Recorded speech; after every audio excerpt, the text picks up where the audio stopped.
Well, Kitty, have you been skating again? And she began talking to Kitty. Awkward as it was for Levin to withdraw now, it would still have been easier for him to perpetrate this awkwardness than to remain all the evening and see Kitty, who glanced at him now and then and avoided his eyes.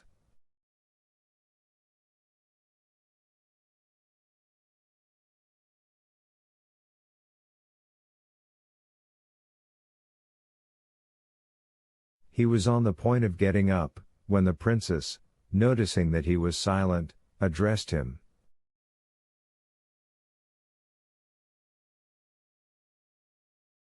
Shall you be long in Moscow? You're busy with the district council, though, aren't you, and can't be away for long?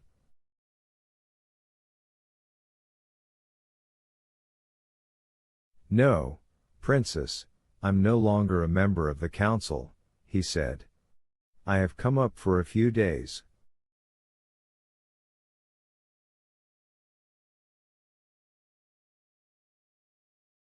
There's something the matter with him, thought Countess Nordston, glancing at his stern, serious face.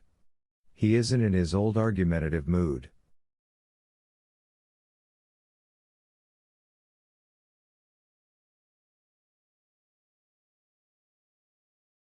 But I'll draw him out. I do love making a fool of him before Kitty, and I'll do it. Konstantin Dmitrovich, she said to him, do explain to me, please, what's the meaning of it? You know all about such things. At home in our village of Kaluga all the peasants and all the women have drunk up all they possessed, and now they can't pay us any rent.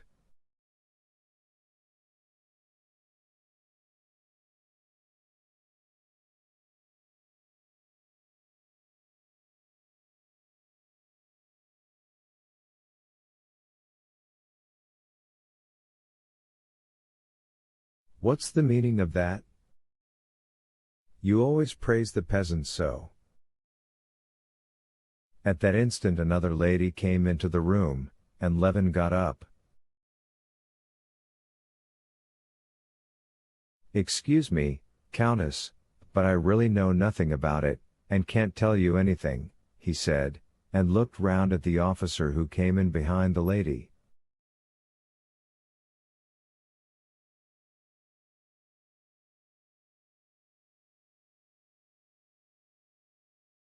That must be Vronsky, thought Levin, and, to be sure of it, glanced at Kitty.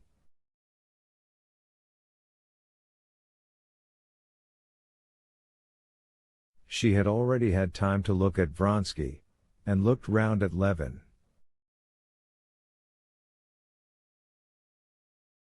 And simply from the look in her eyes, that grew unconsciously brighter, Levin knew that she loved that man, knew it as surely as if she had told him so in words.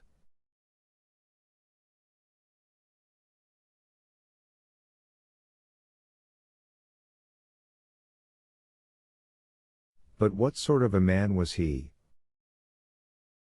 Now, whether for good or for ill, Levin could not choose but remain. He must find out what the man was like whom she loved.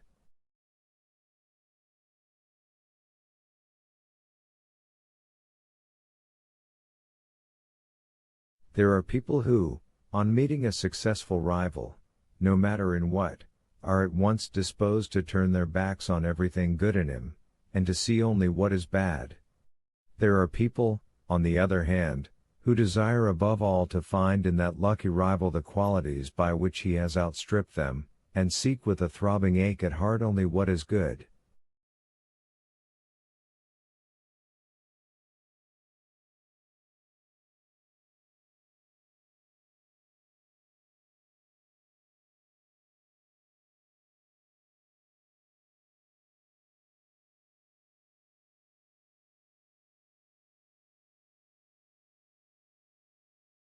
Levin belonged to the second class.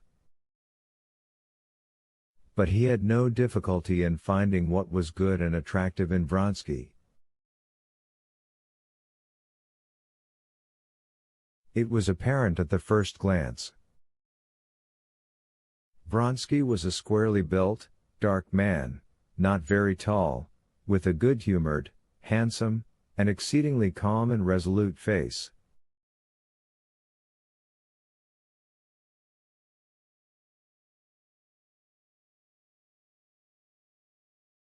Everything about his face and figure, from his short-cropped black hair and freshly shaven chin down to his loosely fitting, brand-new uniform, was simple and at the same time elegant.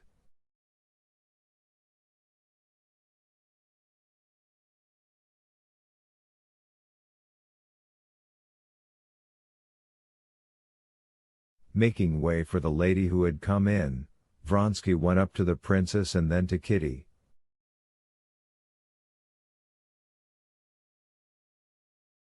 As he approached her, his beautiful eyes shone with a specially tender light, and with a faint, happy, and modestly triumphant smile, so it seemed to Levin, bowing carefully and respectfully over her, he held out his small broad hand to her.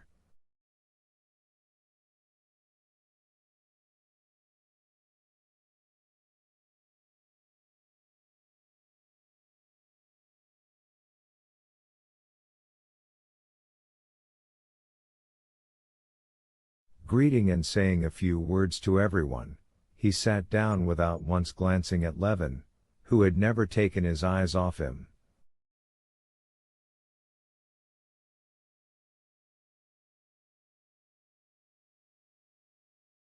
"Let me introduce you," said the princess, indicating Levin.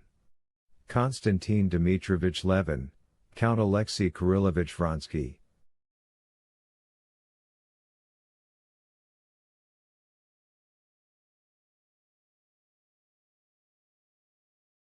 Vronsky got up and, looking cordially at Levin, shook hands with him.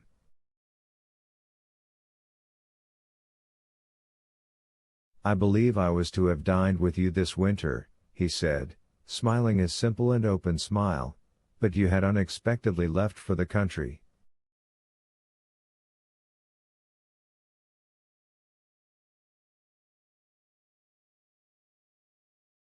"Konstantin Dmitrovich despises and hates town and us townspeople," said Countess Nordston.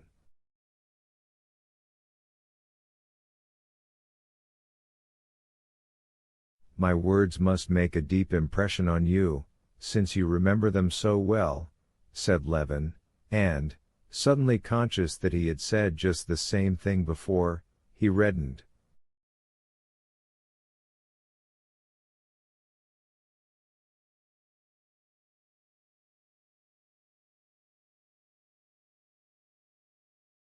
Vronsky looked at Levin and Countess Nordston, and smiled.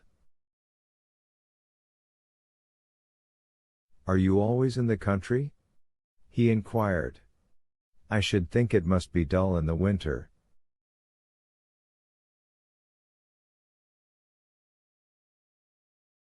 "It's not dull if one has work to do, besides, one's not dull by oneself," Levin replied abruptly.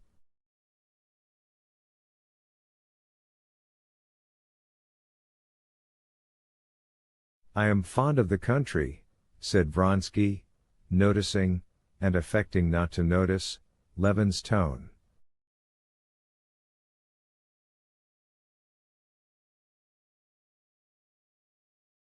"But I hope, Count, you would not consent to live in the country always," said Countess Nordston.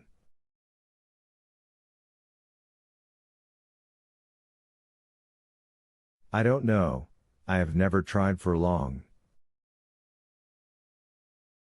I experienced a queer feeling once," he went on.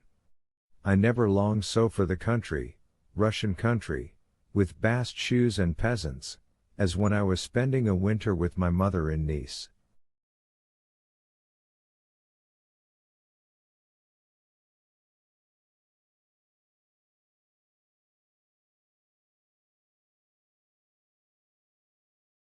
"Nice itself is dull enough, you know. And indeed, Naples and Sorrento are only pleasant for a short time."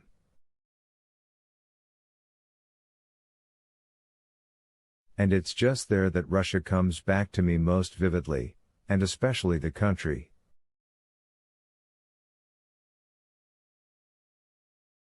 It's as though.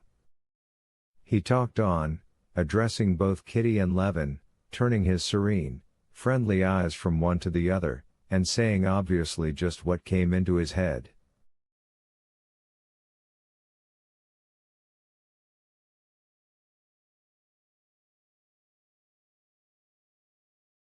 Noticing that Countess Nordsten wanted to say something, he stopped short without finishing what he had begun, and listened attentively to her.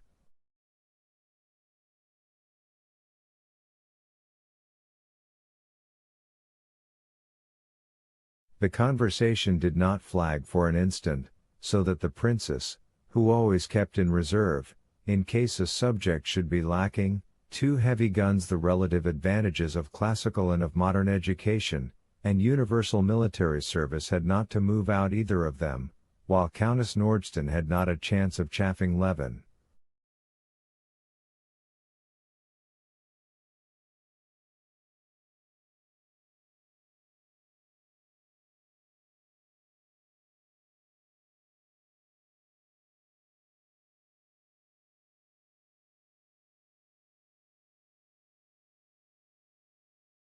Levin wanted to, and could not, take part in the general conversation, saying to himself every instant, "Now go."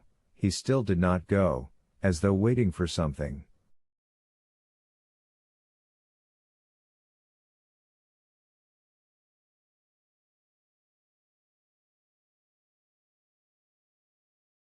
The conversation fell upon table turning and spirits, and Countess Nordsten, who believed in spiritualism, began to describe the marvels she had seen.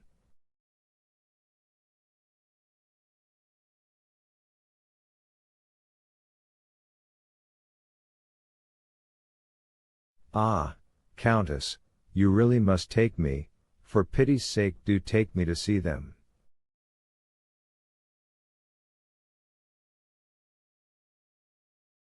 I have never seen anything extraordinary, though I am always on the lookout for it everywhere," said Vronsky, smiling.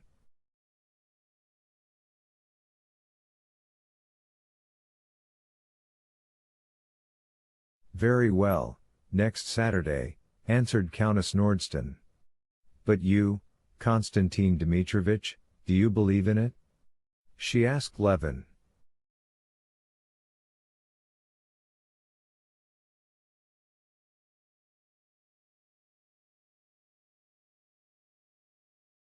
"Why do you ask me? You know what I shall say. But I want to hear your opinion." "My opinion," answered Levin, "is only that this table turning simply proves that educated society so-called is no higher than the peasants.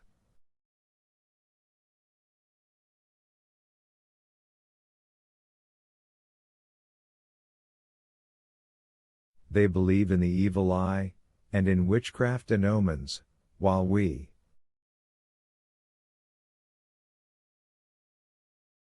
"Oh, then you don't believe in it?"